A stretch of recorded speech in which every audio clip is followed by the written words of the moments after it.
ඉරාන ඊශ්‍රායල ගැටුම හේතුවෙන් ලෝකයේ තෙල් මිල ශීඝ්‍රයෙන් ඉහළ යමින් පවතින බව මෙවන විට අපි හැමෝම දන්නවා. විශේෂයෙන් බොර තෙල් බැරල් එකක මිල ලෝක වෙළඳපොලේ මෙවන විට ඩොලර් 100 ඉක්මවල් ගිහිල්ලා තියෙනවා. ඒ වගේම සමහර අවස්ථාවලදී ඒ ඩොලර් 120ට ආසන්න මට්ටමට පැමිණ ඇති බවටත් වාර්තා වෙනවා.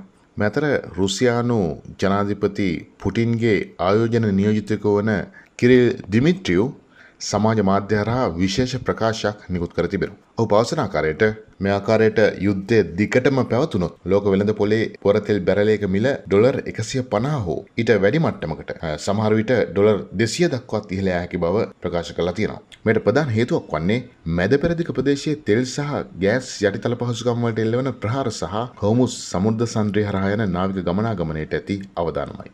හෝමුස් සමුද්‍ර සංධිය කියන්නේ ලෝකයේ භාවිතා කරන සෑම තෙල් බැරල් 5කින්ම එක් බැරලයක් ගමන් කරන වැදගත් නාවික මාර්ගයක්. ඉරාන ප්‍රතිපහාර හේතුවෙන් මේ ප්‍රදේශයේ යන නාවික ගමනාගමනය සම්පූර්ණයෙන්ම පහයි. එම නැත්තම් 80%ක් පමණ අඩු වෙලා තියෙනවා. ඒ වගේම රටවල් කිහිපයක තෙල් ටැංකි කිහිපයකට ප්‍රහාර එල්ල වෙලා තියෙනවා කියලා මේ වනට වාර්තා වෙනවා. මේ තත්ත්වයට එක්ක රුසියානු ජනාධිපති පුටින්ගේ නියෝජිතයා පවසන්නේ යුරෝපා සංගමය රුසියාවේ බලශක්තියට පනවලා තිබුණ සම්බාධක විශාල තාක්ෂණික වරදක් බව දැන් පැහැදිලි වෙමින් තියෙනවා කියලා.